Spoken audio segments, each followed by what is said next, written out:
base Fekodi international loyembo les ça qui nous a beba pe bo munu qui a beba. J'avais dire tous les fécodistes beau parier. Match si tu beau parier. Pourquoi? Biso na ba voisin na biso ezaki qui là. Oh dans ça va mettre, mabina na biso. Na mboka na biso voisin tia biso mkoronase ezaki qui là. On a 9 voisins. À chaque fois que tu as un voisin na biso tu nous avons point. N'ayepsa ki bidou yango. Oh te bino. Toneko luka to rejoindre victoire wana na ba moyen nyonso tout possible. J'étais sûr na équipe na biso. J'étais sûr na préparation. J'étais sûr na belé on a psa bidou wana. Et to commis sur place et puis sinenge pesi to ko bete le soulane avant tout l'obiton to c'est la victoire na biso contre Soudan du Sud. Faut ba mon mboka a Junior Makabu a récupéré qui ceinture WBC Afrique ya ba lourd. Abetaki Ghana mo na kombo ya Diozi ceux qui Diozi aimé donc Junior Makabu champion mabanga Junior Makabu félicitations na yo kitoko to bosani yote tala ka tuzali Fekodi tozali syndicat ya athlète nyo surtout ya RDC tozala na penche mon côté bien que football déjà ko dominer vraiment plaisir à trop na yo vraiment to beteli solo to ça la analyse comme de petits nez après match à Lupa to ça la analyse après match équipe CBB qui ndengeni. Je vis beaucoup de gens après la victoire à RDC 4-1 ba doit bosani que non il faut total là le bila ni simbaki qu'est-ce qu'il faut améliorer. Il faut qu'on souligne également Soudan si tu betaki qui naie Azraki vraiment adversaire tout comme une était mais c'était pas na barra ba difficulté tout aux ba concurrence c'était. Vous comprenez? Mais on avait besoin de victoire wana et bal est engagé. Il va réalité ça sur le terrain. Donc to betaki match wana match la kitoko toujours le bel tout c'est la analyse après match vous allez voir il y a beaucoup de choses autour de l'émission sentiment même surtout moi je vous parle déjà to bosser du match au Soudan. Surtout bosser nyango déjà. Donc c'est le programme équipe nationale la biso il y a lelo aujourd'hui nous sommes samedi le 6. Hier on avait joué c'était le vendredi le 5. Nous sommes samedi où est notre équipe nationale? Au moment où je vous parle l'équipe nationale vient d'arriver à Kinshasa. C'est le programme Nangwana. Mais on a commencé les matchs avec 11 de départ. Il y avait Berto Napoto, Chancel Mbemba, Joris Kayembe, Wan Bissaka contre toute attente a été titularisé. Contre toute attente. Il y avait Batubintik également, Moutousami, Sadiki, Edo Kayembe, Wissa et Bakambu, sans oublier Nathanaël Mboukou également était de la partie. Déjà dans le classement Oyo, l'entraîneur avait surpris tout le monde. On a tenté de 800 comme Bissaka la titulaire tout s'attendait dans côté ça c'est un tout s'attendait qui peut être la titularisation il y a beaucoup tout s'attendait dans côté également tout s'attendait qui était également la titularisation de Noah Sadiki concernant Joris Kayembe to yebaki on parce que Maswaku azara quitté de côté via à qui monsieur ba carton tout s'attendait dans côté les 11 de départ il y a entraîné ton Wayaki on a compris que non c'est lui le maître. Et celui les patrons staff technique, on ne pouvait rien. La décision n'a eu. Donc, bon, tout a dit vu que tu as eu un jour, on avait fait confiance dans Igninuana. Et l'ambition, notre objectif, c'était de gagner le match. De faire douter l'équipe adverse. Maintenant, l'équipe adverse n'a qu'un abango. Avec ces 5 défenseurs, 4 médiateurs, attaquant Moko. Donc, le même système qu'ils avaient joué contre nous allait à Kinshasa. On gagne 1-0 et compliqué à Bisso. Parce qu'on se dit notre équipe nationale, la philosophie quand tu n'es pas au bêta avant Trevor Orléans, lorsque l'adversaire au bêta bloc bas et nous on avait du mal de percer. Avec la bloc bas à Kinshasa et compliqué à Bisso de gagner 1-0 n'a pas si. Et l'entraîneur n'a pas à Kekuna a jonché sous même bloc bas avec contre Bisso. Mais malheureusement pour eux, heureusement pour nous, l'entraîneur avait compris. La titularisation de Joris Kayembe, de Wan Bissaka, de Noah Sadiki et de Mboukou, les 4 joueurs. Mboukou, Noah Sadiki, Bissaka et Joris Kayembe, leur titularisation a tout chamboulé côté le cas divers. Dans le milieu du terrain, on avait un Noah Sadiki qui, non seulement il était combatif, il récupérait les ballons, mais il a l'esprit de attaquer, d'aller vers l'avant. Contrairement à Piquet, on soit récupérer le ballon à libérer Tikal Naï. Et maintenant, ça dit que lorsqu'il récupère le ballon, ce que le porteur en côté, après ça passe Liboso. Ce n'est pas le cas avec Piquet. Piquet peut récupérer le ballon, il tourne et il cherche où est Moutoussami. Et Moutoussami, mais maintenant, ça dit qu'il pouvait construire, soit récupérer le ballon, construire, attirer le ballon Liboso. Dans le match. Et ça dit qu'il se. Des fois, dans le Zonga, comme Moutoussami, il vient, il prend le ballon. Et donc, il ne va pas pousser, il va tirer le Mpanzi. Donc, il y a les rôles, volume de jeu, il y a nous à Sadik sur le terrain. Et nous, Sadik, milieu du terrain tourné. Qu'on se dise quand même la vérité. Parce que toi, tu es un Moutoussami, Piquet, on a du mal. Il y a ça la relais entre milieu et en attaque. Mais on a trouvé un Noah Sadik qui arrivait à aider Edo Kaime. Il prend le ballon, il organise avec les latéraux, il tourne, soit Tchel Mpanzi, Acheli dans le Bossou. C'était déjà bon côté Kuna. Namupanzi, il y a beaucoup, contrairement à Meshak Oza titulaire, beaucoup il est très technique que Meshak. Beaucoup a triplé, beaucoup a sollicité par Inde, et c'est bon passeur. Et puis quand encore, il était droitier à Dobetanako, c'est un cochon à la droite. Il vient toujours dans la deuxième ligne pour laisser Kalou comment Wan Bissaka couloir, Bissaka Lekaka. Chose que Michel Assalaka vraiment té. Parce que Michel comme on qui me bamba outil na ligne corner kuna allez, on s'aka centre de corner tout ce que kawana. Et maintenant beaucoup éviter au Kenaba corner lui à zone à 4. On soit na 4 Bissaka Mati. Soit que Bissaka Mati, soit percé arrêté là où il est. Il tombe le moutou, Mouyembe.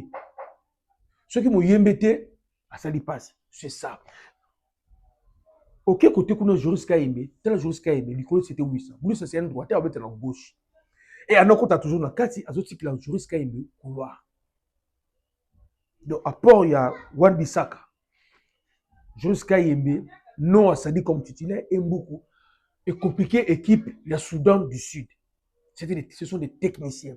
Dans la première ligne, c'était dans le couloir où Wissa est lié. Wissa est qui n'a qu'à tirer Joris à côté. Et lorsque vous arrivez à trouver votre avant-centre, en Tchakagabi, regardez notre première ligne. Tout seul, le système, il y a un triangle. Tout bêti côté à Wissa, là jusqu'à Yébi. Tout bêti na bango, esprit na bango tout, baké côté Kuna. Je sais percer, baébi qui est bon, défenseur Mozart Bosso, en rejoint son côté. Mais comme il était technique, Chobo et Bakambu a surgi entre deux défenseurs, on a gardé à Tchébi. Votre premier but de Tchaki. Entre deux défenseurs, on a gardé. Bakambu a continué à Tchébi.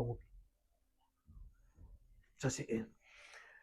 De deux, votre deuxième bien Bakambu. Vous voyez la qualité des passes. Vous êtes dans le milieu du terrain. Vous avez un balat. Comme il aime beaucoup de jeux, d'espace, à Kimi, papa. Aucun défenseur au monde a CP pour défendre face à Nabi Nabango.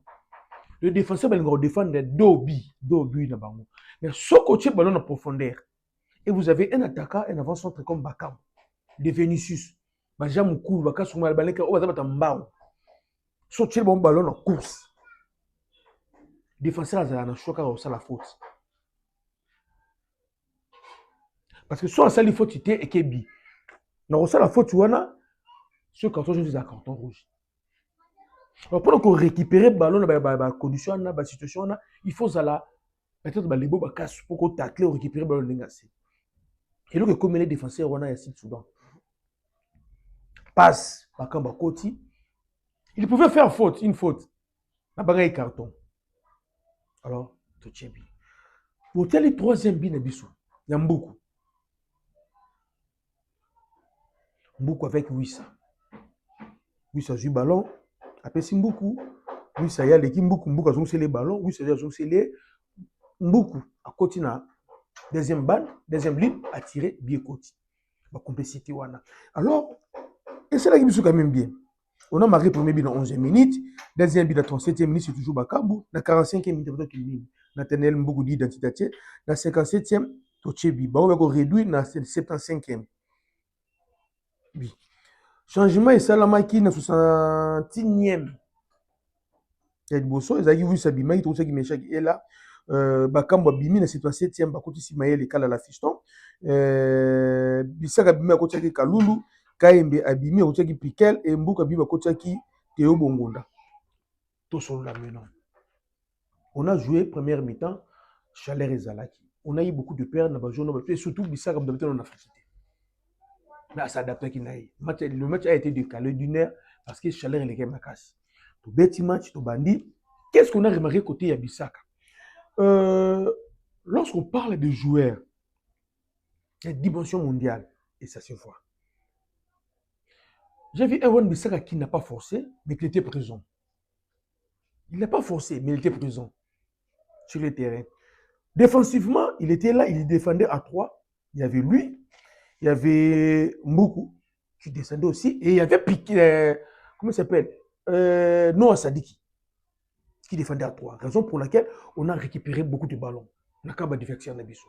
Sur qui est côté gauche, vous verrez qu'il y avait Sadiki, Kayembe, Nawissa. On récupérait des ballons. Donc, système juste au Betina Bangwana et Simaki. Oui, ça, Bissaka, lorsqu'il y a un ballon, ce qu'on a combiné beaucoup, là où il est là, qualité à centre. Parce que nous, le football, les latéraux, sont au salaire à Mouyembete, Papa Kouyate. Sont au salaire à Tabete, Kouyate. Si tu es incapable, il y a comme ça, ballon à carré, Kouyate, une équipe Nabiso. J'ai vu Bissaka, sans forcer, il arriva comme ça, ballon à carré. Il a forcé, il a trouvé Cédric Bakambu. Ce que Cédric Bakambu a fait hier, sur le terrain, ce n'est pas la magie. C'est parce que le système de jeu, les joueurs avec lesquels il a évolué sur des terrains, Babadaki Kolukaye. Babadaki Kolukaye. Mboukou à droite, il faisait des centres à Lukaye. De l'autre côté, il y a Bissaka qui arrivait, quand on l'a rappelé, tout c'est Bakambu Azali. Et de l'autre côté, il y avait aussi Edo Kayembe. Donc, lorsque vous cherchez votre avant-centre, vous devez savoir Rocher Babi. On a fait le changement. Tant qu'il y a qui mi-temps, 3-0, Tozongi, on a remarqué baisse sur le régime côté Nabiso. Tout le monde match moment du temps fort, raté. Et après, dans nous, c'est un coach de bon, leur entraîneur pour tous les changements, même égalisé. C'est que moi, j'ai aimé dans le match, on a gagné. On a amélioré notre goal à virage, on a amélioré. Sauf qu'il y a un match à bouillir pour encaisser les attaches d'huile. Vous comprenez? Les attaches d'huile là-bas, dans un match à bouillir. On ne devait pas vraiment encaisser. On ne devait pas encaisser. Mais, comme qui n'a déjà, qu'est-ce qu'il fait qu'on dit dans le match où on a marqué 7 buts dans les 2 derniers matchs. Les statistiques, on a salaté. Donc, je peux dire on a marqué 8 buts en 3 matchs. 8 buts en 3 matchs. Parce que Mali 1-0, Madagascar 3, ça fait 4. Et Soudan 4, ça fait 8 buts. Donc, ça prouve que... Et les 8 buts qu'on a marqués, ce sont les attaquants qui ont marqué ça. Les attaquants. Donc, ça prouve que depuis un moment, on décriait. Il n'y avait pas l'animation offensive. On jouait comme si les attaquants n'existaient pas. Comme si nos attaquants ne marquaient pas les buts. Ou nos attaquants n'étaient pas servis. Et cette fois-ci, on a vu que ce sont les attaquants. Banat Otaki Orléans, ce sont les attaquants qui marquent les buts. C'est ça notre souhait. Ça la paix, nous là-bas. Beaucoup, le Colobanais alité. Tout mi-temps, la première mi-temps, nous, on avait remarqué, il y avait l'intensité en match. Les Soudanais refusaient de jouer et pour encaisser. Il y avait l'intensité. On a fait pressing du colo. On a réussi avec pressing du colo. On a récupéré beaucoup de ballons dans le camp d'adversaire. Puis, on a dévié la moitié du terrain. On a récupéré, peut-être, on a gagné la possession. C'est l'un des meilleurs matchs au Tobeti, dans le Soudan. Et je pense, à part match au pour le Soudan, du colo. Côté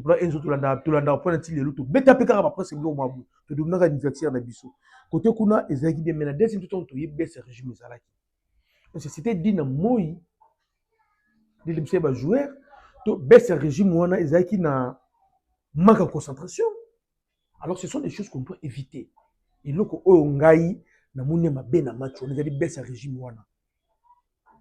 J'en disconviens pas dans le football, et chaque fois que a temps fort, on a bango. Mais moi, je parle de baisse et régime. Et permettant qu'il bango, mais même scorer. Alors, il faut qu'on l'observe. Lorsque tu es mené, ceux qui m'ont facilité, on doit continuer à jouer. Peu importe le nombre de buts que nous menons l'adversaire. Il faut tous un comportement balma. Moi, le balma, on a gagné le Brésil la première mi-temps 4-0. Mais ben la deuxième mi-temps, le balma, on a bête le balma, on a bête la coupe de la président, on dit 0-0. Tu sais comment on se dit ça? Tous les compétition, ça, dans le but, le nombre de buts marqués, le nombre de buts encaissés, et qui est pesé, goal average qui est pesé, tout qu'on néglige et l'autre côté. Avant de jouer, on a fait une branche moko. Vous savez que l'entraîneur sénégalais, Pape Diaw, la conférence de presse d'Abango, avant match, 40% il y a conférence de presse, il parlait que de la RDC. Avant match. Babetina Soudan va gagner 2-0. L'entraîneur soudanais, il sait que non. Et ndenge Babetina yé, à mon avis, Sénégal a gagné RDCT. À match ça. Machine façon robita. Vous ndenge Babetina Soudan. Ndenge RDC Zobeta. L'entraîneur soudanais a beté déjà RDC. Ndenge Babetina Sénégal. À mon avis, Sénégal a gagné l'Ibissoté. Bana Fekodi. On parle de pronostics, des statistiques, RDC Sénégal, RDC Sénégal, ou RDC a gagné Sénégal, RDC a gagné Sénégal, le côté papa. Mais surtout, tu vas gagner Sénégal. Au moins, dans ma bande, il y a des choses qui sont pour ça, l'archive. Bilo ko tout Sénégal dans salle, biso ta biso to salaire. To gagner coupe d'Afrique avant bango. To gagner coupe du monde avant bango. To gagner bango avant baba do gagner tout ce que tu dois gagner bango. Est-ce que vous voyez bien? Nous avons 10 confrontations. Il y a 2 victoires à RDC, 3 matchs nuls, 5 défaites pour la RDC. Avant, on a gagné Bissou. Première victoire à Sénégal, la RDC, c'est Nini. Et la première victoire à RDC, la Sénégal, c'est Nini. Toujours même dans le Chan. Tant même Bissou, tu vas jouer à des poteaux. Tout ça, c'est fédération de Bissou, nous avons une situation. Tout ça, la statistique n'est pas bien en Afrique. On nous craignait partout. Des organisations, la fédération, nous avons tout ça. Tant que nous avons la Ligue des Champions, avec la Ligue des Champions, le Sénégal n'a pas face de la demi-finale Ligue des Champions. Les Sénégalais, sont trop sûrs. Ils disent qu'ils vont gagner. Or, Babou Sani Parma. Gilles Bokande. Tu n'as pas Bouanga. Tu n'as pas Bouanga. Tu n'as pas Bouanga. Après, en France. Oui, je pense en France. Tu n'as pas Bouanga. Gilles Bokande a l'Elawa. Ayana avion Mobimbaye Mourara retard. Zaï Sénégal. Stade Tata Raphaël. Pam, tu as bâti Gilles Bokande. À mon apoto, le colo, il y a panneau. Il y a projecteur. Tchoua! Chabert. Du nouveau Dallaire. Beau cédé la polémique. Vous comprenez la figure du beau cédé la polémique côté Kona. Ce que le Sénégal veut, c'est nous distraire. Nous, notre entraîneur, c'est la conférence de presse. À l'oubli, kaka makamuna biso. Habite ma sur la bateau. Mais bango avant match, après match, ba autant à kombo na biso. Bazana ba débat bango na Sénégal, ba délégation de l'équipe d'avance yaki soumi balé na bazana même kanda ko katé déjà ma reflète bango ba ki na Sénégal nous bazo tomboka les Sénégalais disent que non, ba to bazo tinda ba ki na Congo. Voilà la chaîne nationale ba débat ba sala guerre. Vous envoyez équipe d'avance na ba to bazana ba ya sport tibotindi bango. Donc ils ont envoyé les nganga ba marabout na bango. Nous on va jouer contre le Sénégal ici à Kinshasa. Mais chaque nation, il sait pourquoi tu as un match. L'entraîneur de Bangabi, c'est une finale. Chez nous, c'est une finalité. Pour nous, c'est une finalité. Nous, les Congolais, nous sommes humbles. Nous jouons, on va jouer contre le Sénégal le 9, pas pour aller à la Coupe du Monde. Côté mondial, tu peux gagner le Sénégal, tu gagnes le mondial. Mais ce n'est pas ça vraiment au milieu. Notre problème, c'est reconquérir notre place en Afrique, gagner du respect en Afrique, donner la joie, donner le plaisir à tous les Congolais. On va dire la zone occupée par les rebelles. On a besoin de redorer l'image de notre football. Nous avons rendez-vous dans l'histoire. Nous voulons écrire notre histoire. Bango bayandi bazolo les statistiques qu'ils donnent là. Pas plus de statistiques là bango. Nous avons la statistique des amours. On ne peut pas briser la statistique des akakamou. Nazolo bango. Na terrain, il n'y aura pas de nom des clubs qui vont jouer. Ce seront des individus. Des Borobeta. Il n'y aura pas de nom des clubs. Totika bango. Bana fekodi. Ba biezote kama. Je voulais aussi en profiter dans le bas. Bieza passe qu'on soit billet. Batou oba dote ka billet. Le organisateur, il y a pas de billet. Application wana. On retient comme on peut utiliser l'autre. Bon, bon ça tout se fait. Moi-même personnellement, j'étais dans stade d'hiver Mélodie. Ngabo personnellement, dans stade d'hiver Mélodie. Ce que j'ai vu dans stade d'hiver Mélodie, les gens sont venus acheter des billets, on va dans l'application, application wana. On va télécharger l'application, on fait ça la dépôt. Bon, tout ça la dépôt. Oh, ah, tu vois que je suis la victoire, papa. Moi, je me Kinshasa. C'est pour ça la liquidité. Moi, tu vois bien balamako. Donc, le nalo bangwana. Donc, bon, mais quoi améliorer pour n'avoir pas billet. Ma vie billet zoté kama. Oh non, non, je billet, je pense toujours à Souka Yango le samedi. Parce que dimanche na lundi, je pense pas que billet. Net biso pour tout. Ma billet, je pense que déjà, il y a comme la Souka. Le jour à Souka, vous appelez peut-être dimanche avant midi. Moi, na toi fait communiquer sur ma billet. Tout comme c'est équipe nationale. Match, ils ont facilité. Comme ils ont facilité pour Nabiso, ils ont facilité pour Nabango. Je vais vous dire ça. Vous comprenez? Notre équipe, on a joué. Si je commence par gardien, j'ai vu par Berthaud l'absence à compétition. Remarquable. Je n'ai pas dit que c'est le babavire dans poteau. Mais, à rassurer qui m'a dit. Bien que l'équipe adverse est faible. Berthaud, sur Tali Berthaud, d'un Berthaud Yamaka. D'un Yamaki lobby.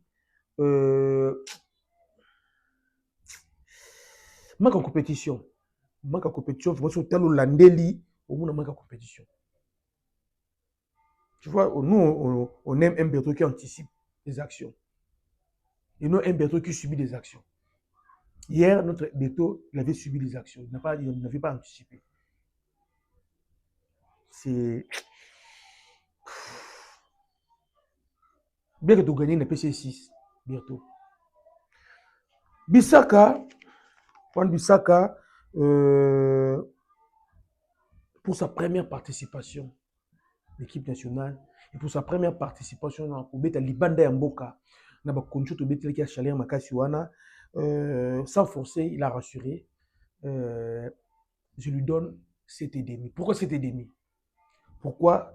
C'est parce que offensivement, Ami Pesaki vraiment fonté. Défensivement, collectivement, il était présent. Offensivement, il pouvait faire plus que ce qu'il avait fait. Ah, je n'ai fait quoi dire. Oh, papa, il y a bino. Tant que tu vas jouer au Royaume Congo, tu Taliban, tu vas jouer biso na fiction dans le Bissaka, tout y caille. C'est parce que le dossier n'est pas là, article là, jamais qu'on le oui, qu'on le pas non. Les gens spéculent. Il y a une fiction dans le Bissaka, total et non, total et non. Prestation il y a lobby de PC 7,5. Non, 7 sur 10. Parce que lorsqu'on a tel match, j'ai vu des choses oyo à Kendaka.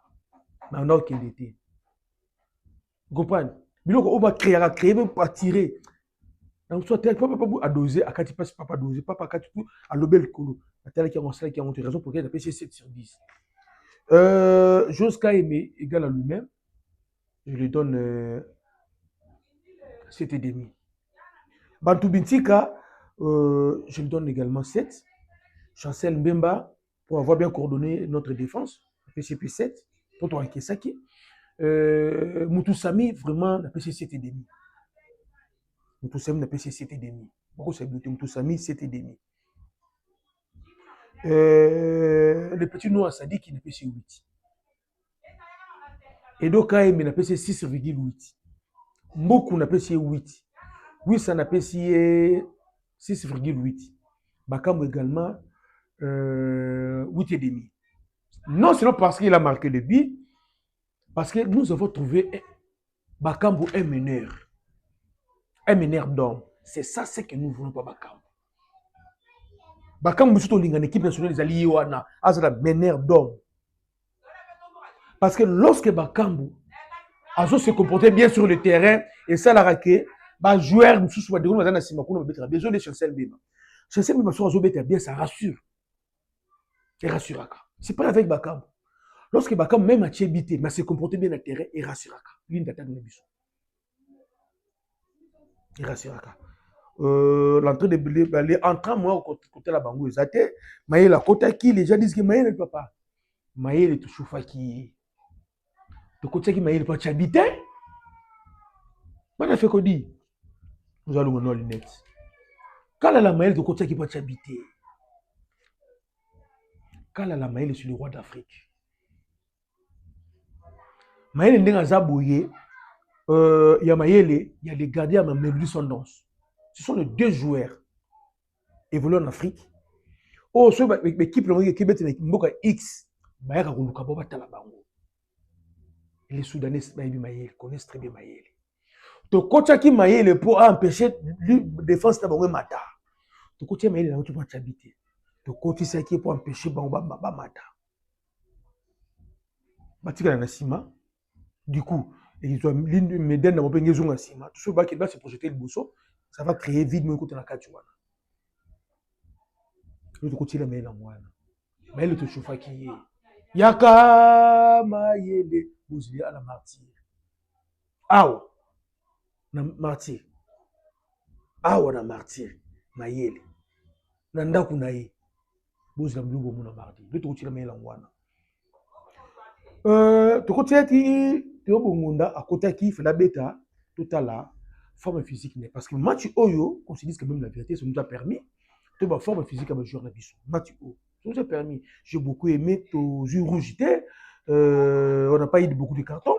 Et il y a un peu de blessures. C'est ce que moi j'ai craigné. Deux grands et Simbité. Donc, ça l'a mité. Donc, vraiment merci. On a joué à Bissou. On a vu que Bongo il est là. Sans problème. Tout ça, méchant qu'il y a. Tout allié, tout chauffeur Bango. Donc, Bana fait qu'on dit. Que devons nous retenir? Notre équipe dans l'ensemble.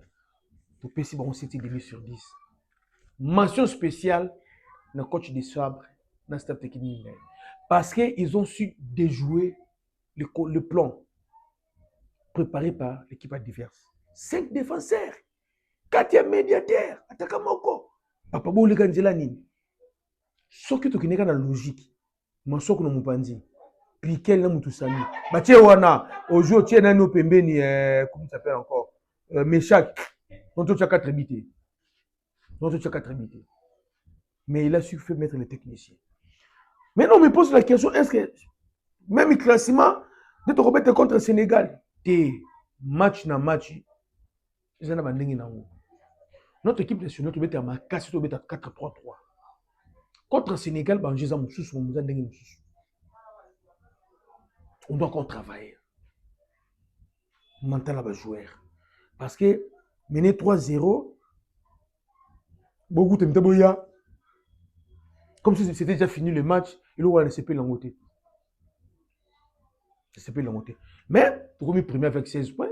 On a mis notre goal à virage. Tu as plus 8. Ouais. Sénégal, l'équipe sous la Bimorokaka. Soudan, Nabisuna Soudan du Sud. Dans Soudan, non, on est à 4 points. Et Gismi. Et comme le cas à 4 points, là, Sénégal, tu es à 1 point. Donc, tu remets les sous. Dans Sénégal. Notre souhait, sorti pour gagner Sénégal Awa. Et ça, la mission bien. Et c'est ce que nous voulons. Toujours 5 na batunyo soto. Oa kendaka kimbangiste, le club a besoin wantete, ou que kimbangiste. Oa ba kendaka li voulou. Bokene li voulou. Oa ba kendaka nzambe malamu, bokene nzambe malamu. Na itaga kuna. Oa ba kendaka Islam, bokene mosquée kuna na Kasai. Ba musulman. Oa ba kendaka catholique, bokene Notre-Dame. Votre kendaka Noé, bokene 17e rue. Votre kendaka témoin de Jéhovah, bokene 17e rue, bokene l'église de Sakuna. Oa mamolangi, bokene kuna. Église de réveil, bokene église de noir. Votre kendaka patata onda, bokene mandiba. Mututu abima ke de l'autre bi. papa eza mama koswana te toboyi komaki no au moins tolobaki te toboyi makambo wana c'est le moment na match d'éternité toke kolukela lopar bi toke kolukela lopar bi te mais victoire mwana fekodi mwana surtout fekodi moi je m'adresse à tous les fécodistes bato bayembaka nde bosomba babillet oya stade yo moto moni koza bogar koza propre koya na yo stade te komemela biso mpoka na yombo tozoluka bato oyo bakoya bakoyemela tozala propre nazo koinsiste eloko tozala propre na stade mosusu bafilme kote mwa tentire bino mafasi mpe monani so elamba yo oza na varésité lata te elamba bleu polo jaune ya rouge oza na couleur ya drapeau mboka to décorer stade to na mboka mosusu te kaka oyo RDC kaka boya ebele so soutenir équipe nationale so oza na billet te vanda na ndako so osomaki billet komoni ke noyo oza no boga oza no belle fille okoka no moi te teka billet tikala na ndako vous comprenez mobilisation ezala to soutenir équipe nationale to sengi bato baza na sécurité to souhaiter batie so bashikata bapem na bato basi bato ya balikonzi sécurité so bato badesa sécurité oyo bakana bambo wana policier nyonso tuna FARDC mosika stade de martyr bapusana te baya te pembeni te bato batekaka o docteur kitingi ozala faso nde fe rigola wana oya kotekela bato bakimogomboro kita mama boma mama o jaguar toboyi biloko wana bato batekaka badendo na stade toboyi bamaya basache toboyi moi civisme ezala to soutenir équipe nationale na biso match eza kitoko nde tosolola kaka na président bafécodiste na New York town eloko kopanda makombo napesi mbote siko ozali nabosani te bulldozer wana te une fois de plus napesi mbote bato to bolingaka fécodi bomanza na Belgique le grand boxeur bomanza napesi mbote également na mutu nga DD6 DD6 na Canada mwana lemba napesi vraiment également pe mbote siko ozali bato to bolingaka fécodi Paul Musenga napesi mbote éloge kupanda makombo une fois de plus napesi mbote vraiment naza reconnaissant na Igor Ibanda napesi mbote Georges Kasereka mama Christina Ndiba na kobosana ka jamais Anelka bafasete azana Kinshasa également napesi mbote Rodriguez Chikuna napesi mbote na fils Njonzi bato bolingaka fécodi donc natango batangi te bino tout bozala ba Colorado bozala ba Denver ba fécodi nyonso to États-Unis okomela ba moko to ba fécodi mwana tu ya fécodi na États-Unis Canada toluka bino mwana tu ya fécodi na États-Unis Canada okomela fécodi to bengana boko tena groupe to linga boule de to kende kan notre coupe du monde za koyinda mais mardi na stade de Martyrs bafwa bashala na yebisi bino ke yinda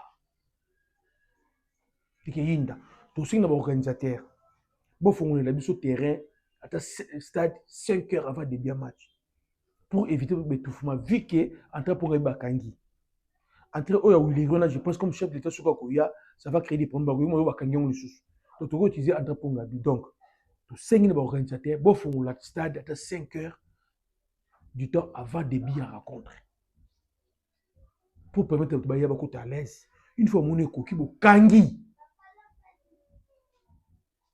des à la côté kuna biso fécodi toi kitoko makambo chitoko stade de Martyrs chitoko babi chitoko nin chitoko no chitoko na ebsibino tobosana victoire ya match contre Soudan tout s'apprêter pour la victoire contre Sénégal les alliés victoire surtout jouer en go to comme les 6 points na Sénégal 7 points pour les 6 points na Sénégal Soudan de Sékou hôtel Soudan sur notre hôtel na noté en même temps il faut que Fekofa nous dise quand même la vérité sur les dossiers à biso na Soudan Nord. Même c'est une vérité, papa. Bon, bah, tu as mettre un abysse, mais il faut que tu aies vérité dossier. Tu as dossier de vérité. Soit que tu as sur le côté, pas que tu as sur le côté. D'accord, bye. Tu écoutes à la prochaine. Base fait que ne tombera jamais. Louye Mbukaka. Yaka Mayele Yaka Yaka. Qui te coûte, on a fait que les labino fort à Gaïe. Équipe combien? Baza déjà dans telle place, donc. Na bimana que les bino ba moi besoin de image et arriver équipe to chez les bino ba vraiment